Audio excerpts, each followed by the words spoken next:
Hey everybody, what's up? This is Rich, and what I'm going to do here is attempt to price compare a Macintosh computer to and then a PC equivalent to see if there's any real difference in price, because there are some people that say Macs are more expensive than PCs, but we'll see about that. So we'll use Apple and we'll use Dell.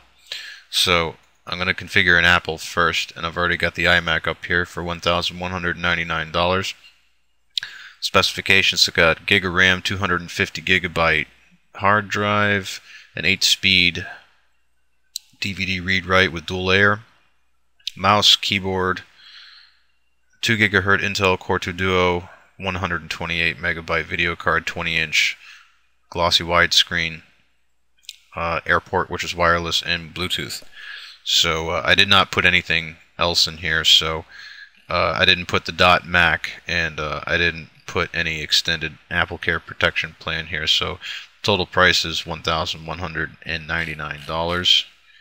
So let's go over to Dell and see if we can do that. Now the closest equivalent, I suppose, is an XPS, so we'll go ahead and choose that, and we'll choose one of the better XPSs, which happens to be the 410. So we'll go ahead and continue with that. Now it starts at $999, which sounds cheaper on the onset, but when we try to make it to an iMac equivalent, that's where the differences show up here. So now the first thing is that it comes stock with a 1.86 gigahertz Intel Core 2 Duo, so we have to get that to at least 2 gigahertz, which is what the Mac has. We're not going to do any of the extended protection plans because I didn't do that on the Mac either. Okay, so the closest one here is we have a 2.13, slightly faster, but not really by much. But anyway, that's the closest equivalent, and we'll go ahead and go to the next component here. And this Genuine Windows Vista Home Premium, it's included in the price. We'll go to the next component. Okay, this is something which is better than the iMac, is that it comes with 2 gigs of RAM standard compared to the iMac's 1 gig of RAM. If you want 2 gigs in the iMac, you have to spend an extra $150 on that, so that's a slight advantage to PCs there. And we'll go to the next component. Okay, the stock hard drive is a 320 gigabyte with the data burst cache, and that's included in the price. Again, this does beat the iMac because it comes stock with a 250 gig serial ATA, and if you want the 320 gig, you have to add an extra $50. Okay, so we're at 1,049 so far. We'll go to the next component. Okay, the optical drive with the Dell is a 16-speed CD-DVD burner with double layer write. That's again, that does beat the iMac because the iMac comes with a 8-speed super drive. Has all the same writing capabilities with the dual layer as the PC equivalent, but it's only half as fast. So, but in all seriousness, I don't think anyone would really notice that, so we'll use single drive, 16-speed, comes included in the price. Now, the iMac comes with a 20-inch monitor. The included monitor is a 19-inch, so we have to make that to at least a 20, so we're going to do that. And the price is now $1,099. We're inching closer to that iMac, so we'll go to the next component. We don't need any additional large displays, so we'll go to the next component. 128 megabyte NVIDIA GeForce 8300 GS included in price. That is roughly the equivalent in the iMac, which also has a 128 megabyte video card. It's a Radeon HD, and it's a GeForce 8300 GS in the Dell. So we'll go to the next component. I could put in a physical accelerator in the Dell, but I'm not going to. Sound card, I'm going to take the stock sound card. Okay, I believe all the iMacs come with a remote control, so I'm going to have to add that to the Dell. And now we're up to 1,128. We're inching closer there. Go to the next component. Keyboard and mouse, I'm just going to take the standard Dell USB keyboard, and I'm going to take the standard USB mouse. And we'll go to the next component. Floppy and media reader. Now, it doesn't come with any floppy drive, and why would you want one, seriously?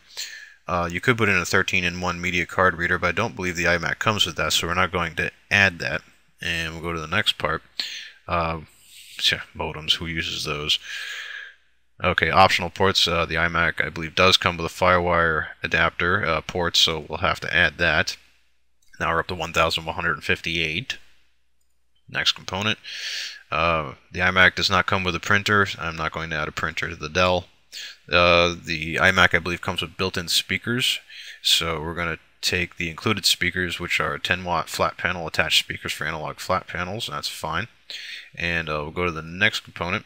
As far as the antivirus and security, I'm just going to leave that as is. Productivity, Works 8. Who the hell uses Microsoft Works? That thing is such a piece of crap. No.